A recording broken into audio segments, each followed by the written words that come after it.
kita mohon maaf Ustadz, kita nggak pacaran, jadi kita ditemuin sama Kiai. Jadi Allah ya. Bagus itu. Berkah lagi.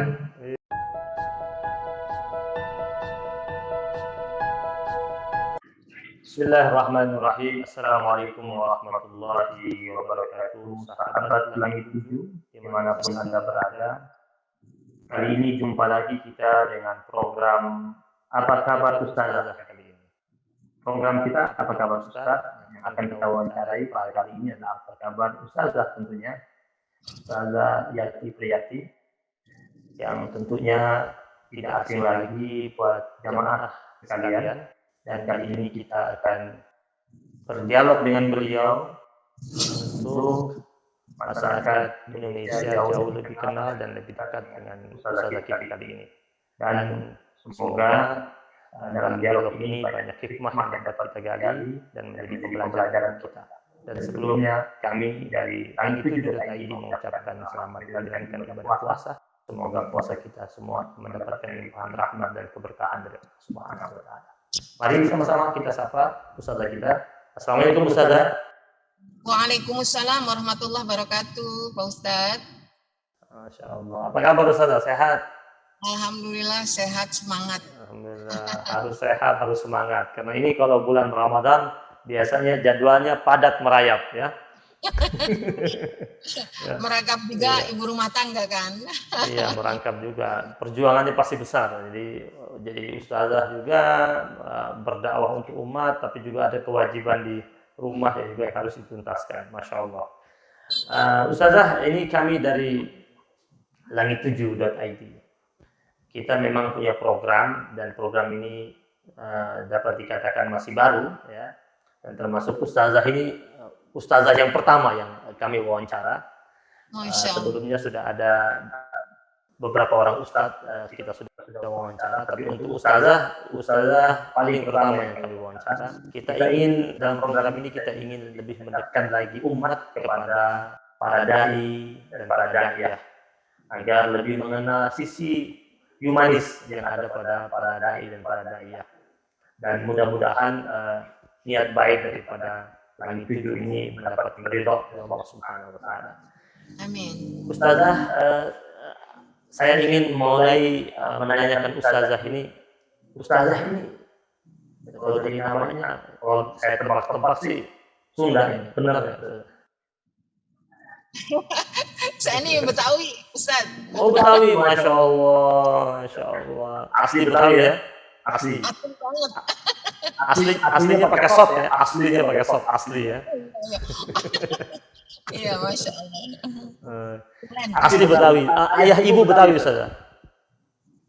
Iya, Betawi. Berarti memang dari dulu tinggal di Cinere apa memang sekarang aja di Cinere, apa memang dari dulu tinggal di Cinere? Di Cinere karena ikut suami, jadi suami saya itu Betawi juga, asli Cinere. Kalau saya Betawinya Cengkareng. Oh, Betawi Cengkareng. Masih banyak tuh, komunitasnya masih banyak tuh. Cengkareng kayaknya masih ada perkampungan Betawi ya di sana. Iya, alhamdulillah. Betawi itu di setiap titik di Jakarta itu sebetulnya masih ada yang Betawi asli masih itu. Ada. Betul sekali. Ustazah ini Ustazah mulai saya ingin tahu dulu masa kecil Ustazah ini. Kita ingin tahu masa kecil Ustazah itu seperti apa, lahir dari keluarga yang bagaimana, kemudian berapa jumlah saudara. Boleh Ustazah ceritakan kepada kita? Ya baik, bismillahirrahmanirrahim. Assalamualaikum warahmatullahi wabarakatuh. Alhamdulillahilladzi bi ni'matihi tatimmu shalihat.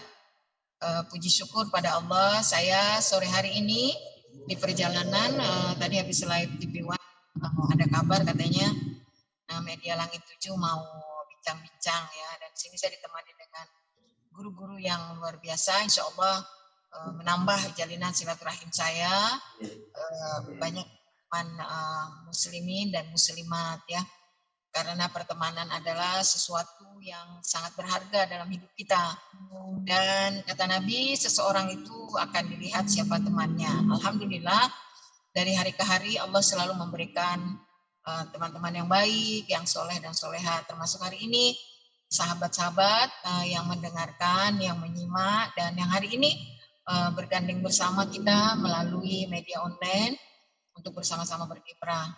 Nah, saya sendiri, kenapa saya berikan nama saya Yati, karena itu adalah nama kesayangan dari almarhumah Umi ya, jadi saya membawanya nama saya. Kalau dari namanya orang sering berkata itu nama Sunda ya. Barangkali saya lebih banyak berharap nama itu adalah doa, karena ini adalah nama pemberian nama sayang dari almarhumah Umi ya. Jadi saya bersyukur pada Allah Subhanahu wa taala selalu berada dalam suasana hidup yang penuh dengan bimbingan agama, lahir dari keluarga besar yang boleh saya katakan saya punya kakek, saya punya keluarga itu Betawi ya, jadi model beragamanya orang Betawi lah gitu ya, waktu saya kecil itu ya, sangat syarat sekali dengan agama Pak Ustadz. Jadi kita itu wajib ngaji ya. Kalau dulu tuh belum ada TPA, belum ada TPQ kan. Intinya kita itu wajib ngaji kalau malam hari. Ya. Walaupun misalnya sekolah SD, nah itu wajib sekolah madrasah. Dulu itu kan kurikulumnya nggak seperti sekarang ya. Jadi kalau katanya pengen banyak agamanya ya di madrasah, karena di SD itu agamanya hanya 2 jam pelajaran gitu. Nah seterusnya setelah selesai jenjang pendidikan SD, nah kita semua tuh dipesantrenin, kita semua tuh wajib sekolah agama kalaupun tidak pesantren, gitu ya. Nah saya itu jadi berkumpul di lingkungan keluarga. Engkong sendiri memang adalah seorang mubalik ya untuk lingkungan lah, jadi guru ngaji ya, tapi juga seorang tokoh agama gitu. Jadi masalah agama, ketemu dengan orang-orang soleh. Nah bahkan dulu saya itu pernah ada tokoh agama mungkin Ustadz masih ingat ya, Kiai Hasyim Adnan almarhumah ya, beliau maaf yang kakinya karena waktu itu entah ada luka ya, jadi jalannya agak nggak imbang gitu ya, itu saya masih ingat, saya kecil gitu ya. Jadi kakek itu penggemar dan sering ngundang beliau, dan saya itu dibawa padahal saya perempuan gitu. Nah jadi menurut kakek itu saya kalau diajak mendengarkan ustadz atau ustazah ceramah itu, anak sekecil itu tuh bisa tenang gitu. Di saat anak kecil lain lari sana sini tuh, makanya kakek seneng ngebawa-bawa saya tuh, katanya bahasa gini ngomong sama Umi, anak tuh enak, anak lu tuh enak kalau dibawa-bawa ke acara tuh dia duduk kayak orang dewasa gitu, kayak orang gede katanya. Jadi gitu aja, jadi saya memang seneng seperti itu. Nah terus saya selalu melihat, sering kagum ya, kenapa nih para guru-guru kita ya sekian jam berbicara gitu, tapi hadirin menyimak dan mendengarkan itu dengan begitu nyaman gitu, nggak ada rasa bosan gitu. Kayak Hasyim Adnan itu dengan jorgannya itu saya masih ingat, dengan bahasa Betawi banget, cok gali cok galang gacok cocok. Nah jamaahnya ngikutin, galang gacok cocok. Nah itu masya Allah. Padahal itu ceramahnya udah jam 10.30 selesai itu, sampai pukul 12 sampai selesai itu. Tapi ceramah audien itu jamaah itu semangat gitu. Nah belum lagi ketika majelis taklim perempuan, nah saya itu kan selalu dibawa sama Umi kalau ngajar ngaji, saya di pangku, bahasa itu di pangku ya, duduk di pangkuan Umi, jadi ngajarin, jadi saya tuh sambil ngikutin gitu. Nah waktu itu kan penceramah perempuan yang kita kenal tuh hanya 2 ya, tidak seperti sekarang viral di medsos segala macam, enggak. Dulu tuh Umi Suryani Tahir dan Umi Tuti Alwiyah, itu aja berganti. Nah di situ pun saya ngelihat, masya Allah ya, ini gimana ya para guru-guru ini luar biasa, nyapain pelajaran 2 jam kok nggak kerasa gitu.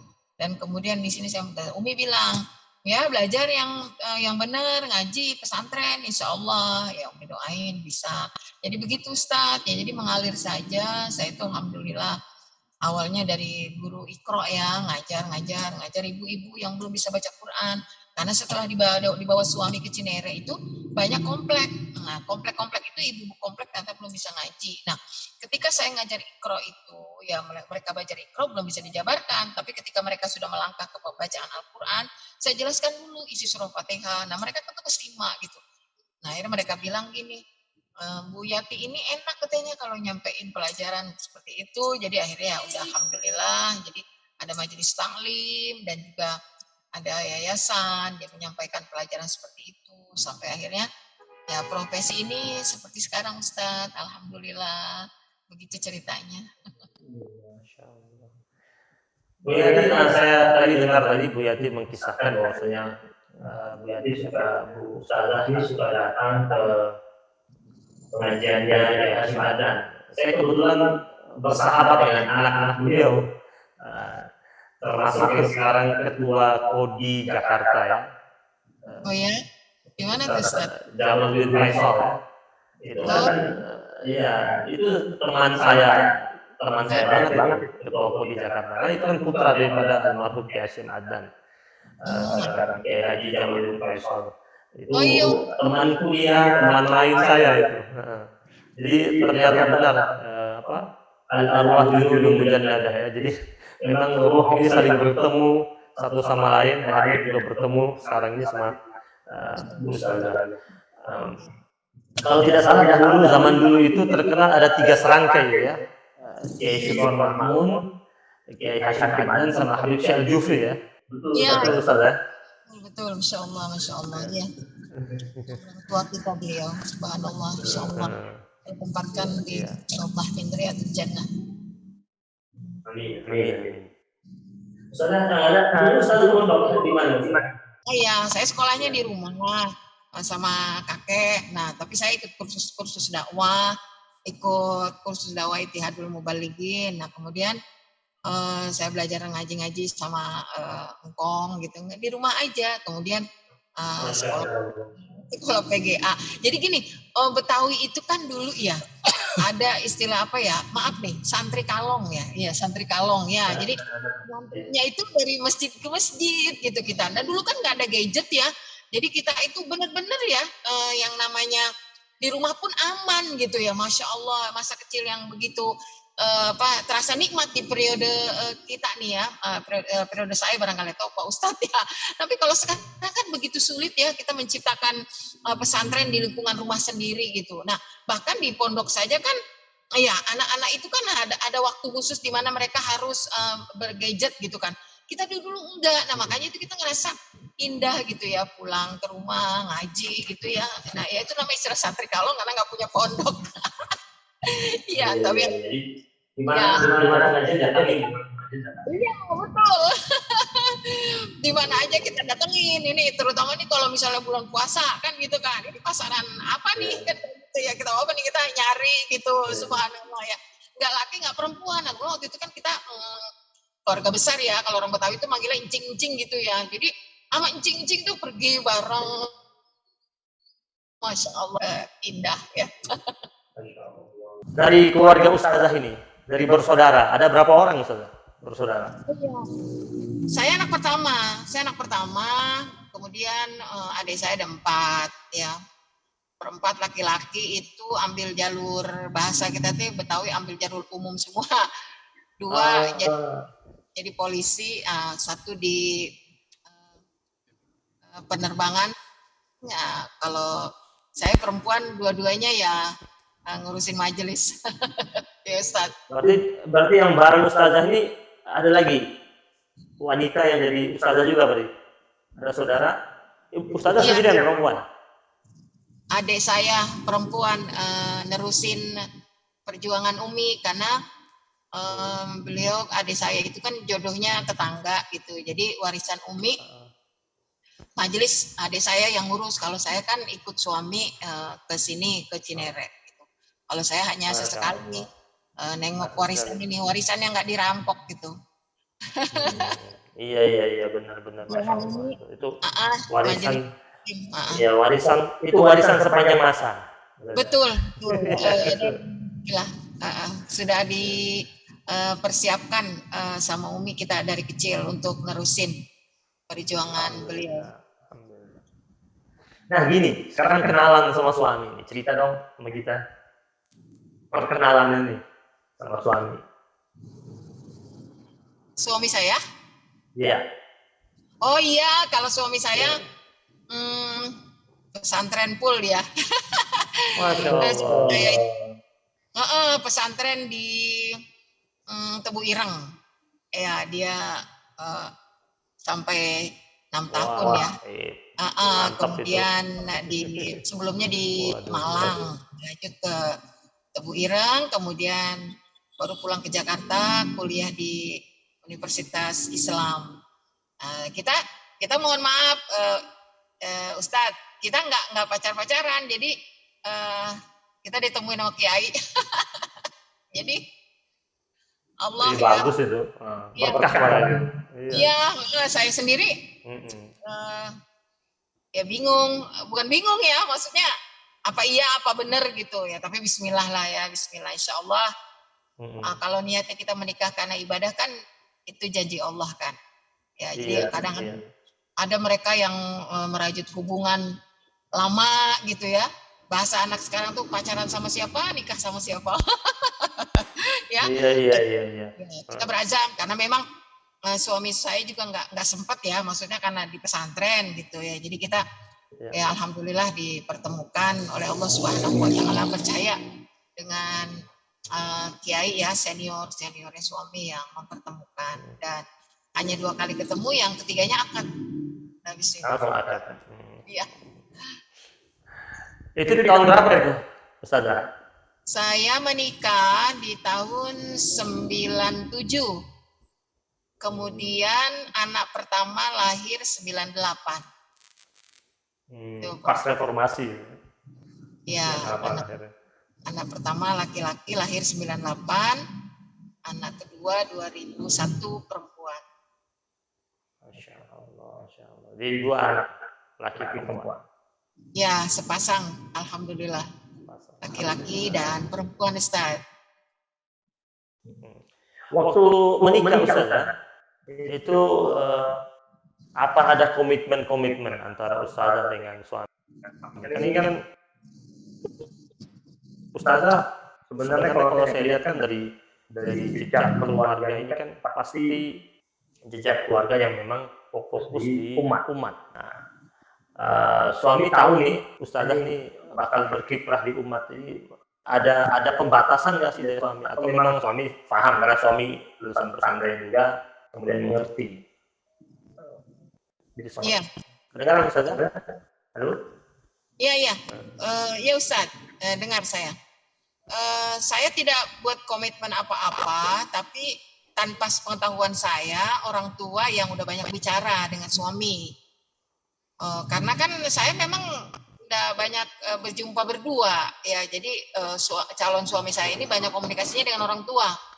Jadi orang tua yang menceritakan tentang kebiasaan saya, aktivitas saya dari remaja masjid yang satu ke remaja masjid yang satu, forum komunikasi remaja masjid nasional sampai saya ikuti, kemudian juga aktif BBKPRMI, Badan Komunikasi Remaja Masjid Indonesia, waktu itu zaman-zaman siapa ya? Iya, zaman-zaman Bang Abalin, waktu itu ketua BKPRMI itu beliau. Ya, jadi saya tuh aktif kayak gitu, maka itu saya nggak bawa komitmen, tapi semuanya udah dijelasin sama orang tua saya bahwa saya di rumah juga jarang gitu kan. Nah kemudian ya suami ya nerima gitu. Nah makanya nggak kaget lagi ketika sudah berumah tangga tidak ada tuntutan-tuntutan. Gitu. Cuma mungkin Ustadz ya saya yang nuntut sama suami. Nuntutnya apa? Saya ini paham ya, ada perintah Allah tentang bagi laki-laki boleh beristri lebih dari satu. Tapi saya meminta kan, bukan menolak ayat Allah, tapi saya meminta kepada suami. Saya meminta kepada suami. Iya. Ada roja, ada harapan ya. Subhanallah. Boleh kalau seperti itu kan ya. Jadi saya meminta itu karena apa yang diperintahkan Allah itu kan kita tidak boleh mengingkarinya atau dengan berdalih apapun ya, seperti argumen-argumen yang terjadi pada teman-teman yang mengatasnamakan kaum feminis gitu. Nah saya tidak mau seperti itu ya, meskipun banyak teman-teman yang sudah ikut kelompok-kelompok ke sana, tapi itu tidak sejalan dengan pemikiran saya dan bertolak belakang dengan hati nurani saya dan model pendidikan orang tua saya. Tapi di sisi lain saya pun menginginkan sesuatu yang menjadi kehendak saya, tapi tidak bertentangan juga dengan kehendak Allah Subhanahu wa taala. Maka saya sebelumnya udah bicara pada suami, selagi saya memiliki kesempurnaan, semuanya bisa terpenuhi, maka tidak ada syarat untuk meminta berpoligami gitu. Jadi apalagi beliau kan santri. Jadi dulu tuh kami dengar gitu, cari suami yang katanya kan kayak gitu. Kalau santri tadi poligami gitu kan. Nah, makanya saya nggak seperti itu. Tapi kita ini kan sama-sama orang mengerti ya, sama-sama punya pendidikan gitu. Jadi semuanya kita bisa bicarakan baik-baik gitu ya. Dan kita punya komitmen bersama ya. Karena apa? Betul, Ya betul. seorang istri juga berhak untuk mempertahankan kebahagiaannya, suaminya dan keutuhan rumah tangganya. Betul sekali. Dan suami menyepakati, ya, saudara. Suami menyepakati. Suami menyepakati kan? Suami oke berarti. Oh iya, dan dia harus menyepakati. Harus, dan dia menyepakati ya karena saya lihat tipenya juga memang wahid fakot. Iya, betul. Ada teman saya Ustadz juga. Dia kalau saya tanya nomor handphonenya, dia bilang saya dua yang saya nggak ganti. Kalau teman saya itu yang Ustadz, dua yang tidak saya ganti di dunia ini. Nomor handphone dan istri katanya.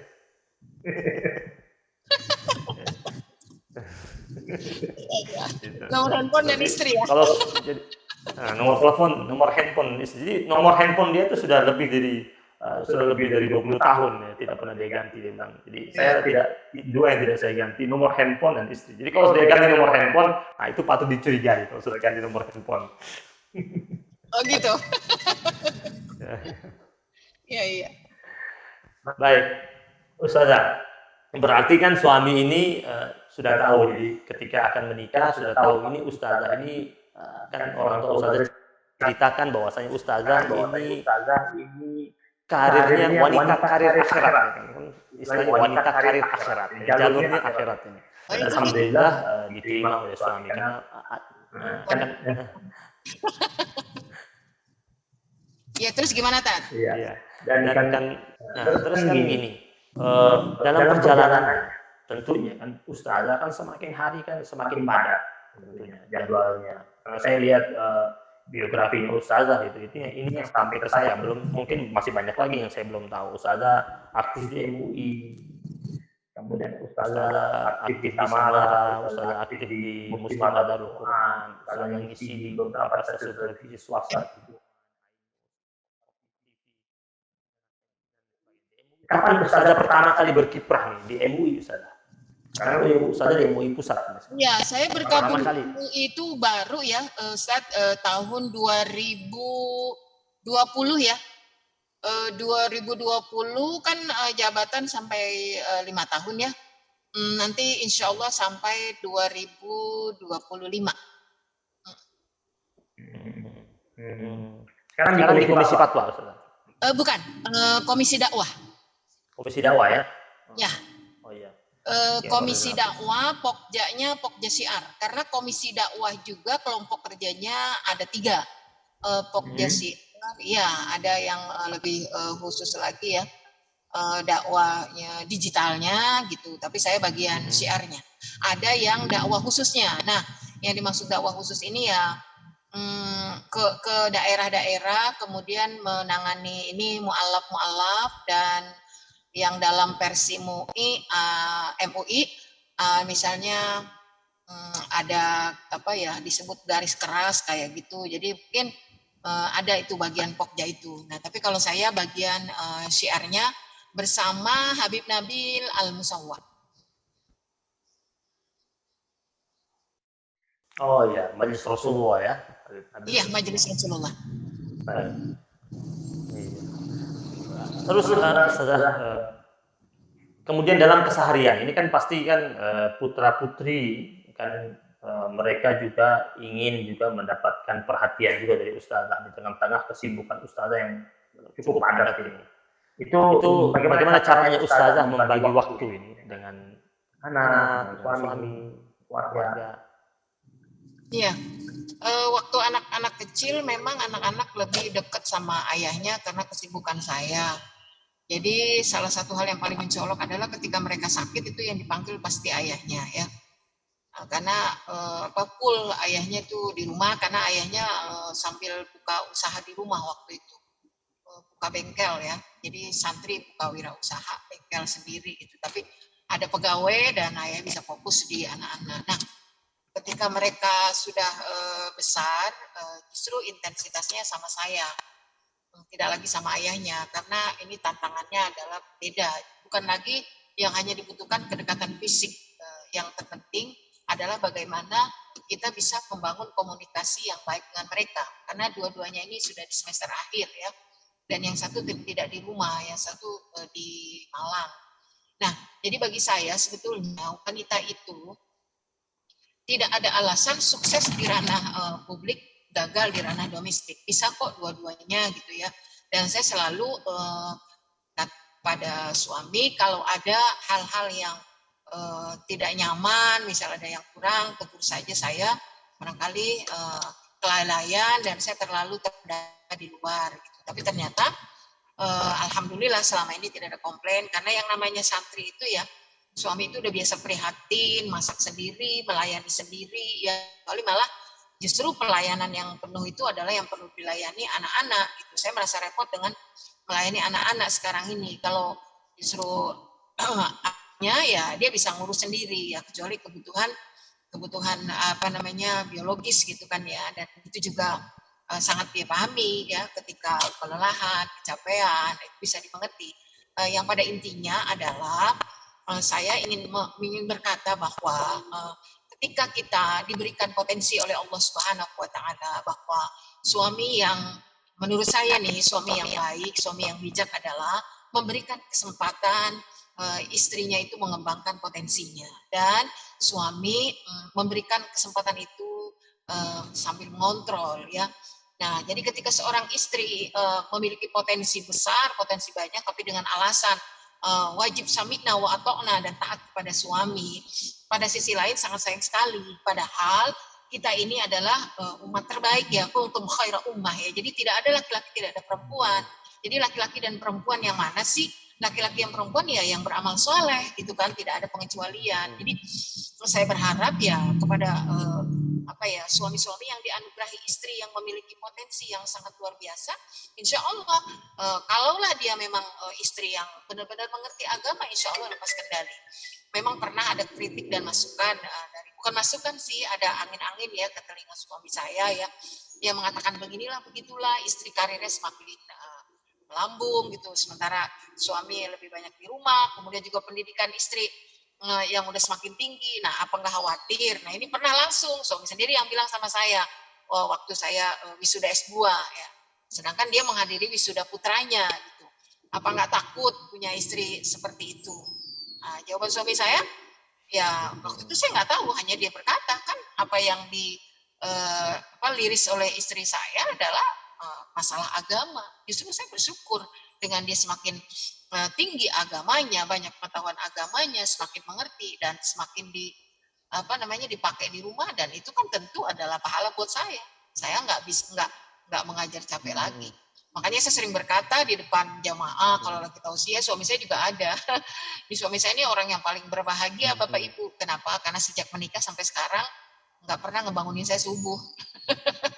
Iya, dan nggak repot gitu nyuruh istri begini begitu, istri itu harus kayak begini, enggak, karena saya sudah mengerti apa yang harus saya lakukan, kewajiban saya terhadap orang tua, terhadap mertua, terhadap keluarga suami, terhadap keluarga saya, terhadap diri suami, dan apa yang kita punya ini insya Allah ya kita, karena kita udah dididik dengan pengetahuan kita, setinggi-tinggi ilmunya adalah yang lebih tinggi itu kan akhlaknya. Nah, orang yang terpancar punya ilmu itu kan terpancar dari perilakunya, dari akhlaknya. Disitulah kita menselaraskan. Dan Allah tuh murka, kabura maqtan indallahi an taqulu ma la taf'alun.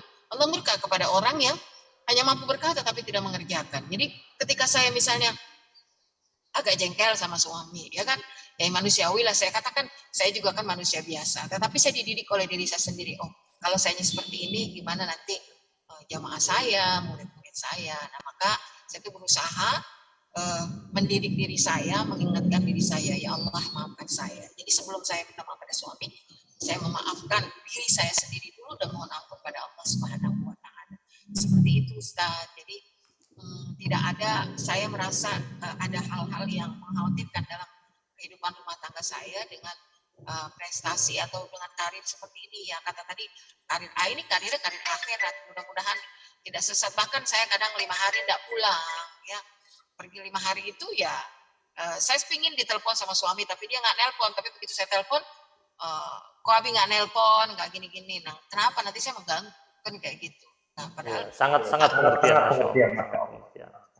istri beda kan, ingin diperhatiin. Itu namanya suami surga. Itu namanya suami surga. Itu namanya suami surga. Iya. Yang dalam kehidupannya itu terhadap istrinya menuntun, bukan menuntut ya, menuntut. Subhanallah, betul-betul. Memang Ustadz, itu yang saya rasakan. Beliau tidak pernah menuntut. Kamu harus begini, harus begitu. Karena kalau saya dituntut sama suami, saya takut sama Allah. Ya Allah murka, karena tuntutannya itu bisa jadi kewajiban saya yang tidak saya tunaikan. Ya, jadi saya khawatirnya seperti itu. Maka saya sering berkata, kalau saya salah, saya takutnya Allah murka, maka tegur saya. Tapi selama beliau bisa mengerti dan bahasa ketika saya meminta sesuatu itu pakai bahasa tolong gitu ya. Kalau namanya minta tolong kan takutnya ada kata menyuruh memerintah itu ya kan. Ridhoannya dari mana? Demikianlah perjalanan kehidupan kami, muasyarah kami Ustaz dalam rumah tangga. Ustazah, terima kasih banyak Ustazah atas kesempatannya di tengah-tengah kesibukan Ustazah pada hari ini. Alhamdulillah Ustazah berkenan berdialog dengan kami. Bahkan Ustazah menyempatkan di tengah-tengah sibuknya perkendaraan. Dan salam hormat kami buat suami. Dan mudah-mudahan Allah Subhanahu Wa Taala hadirkan keberkahan buat Ustazah, buat suami, dan buat putra-putrinya.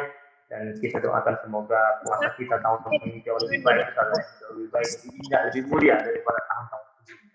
Terima kasih banyak Ustazah. Salam hormat buat keluarga. Dari kami langit7.id. Wassalamualaikum warahmatullahi wabarakatuh. Waalaikumsalam warahmatullahi wabarakatuh. Pamit Ustaz. Ya, baik Ustazah. Baiklah sahabat Langit 7 dimanapun Anda berada, demikian tadi dialog kami dengan Ustazah Yati Priyati, Ustazah dengan segudang prestasi dan segudang tugas umat yang dia jalani sepanjang hidupnya dan sepanjang harinya. Alhamdulillah telah mengupas begitu banyak tentang keluarganya, tentang suaminya, tentang kehidupannya. Dan semoga yang sama-sama kita bahas pada kesempatan kali ini mendapatkan limpahan rahmat dari Allah SWT, dan ada lautan hikmah yang dapat dipetik oleh sahabat Langit 7 yang baik itu dari Allah SWT, adapun kekurangan dari kami. Demikian, terima kasih. Wassalamualaikum warahmatullahi wabarakatuh.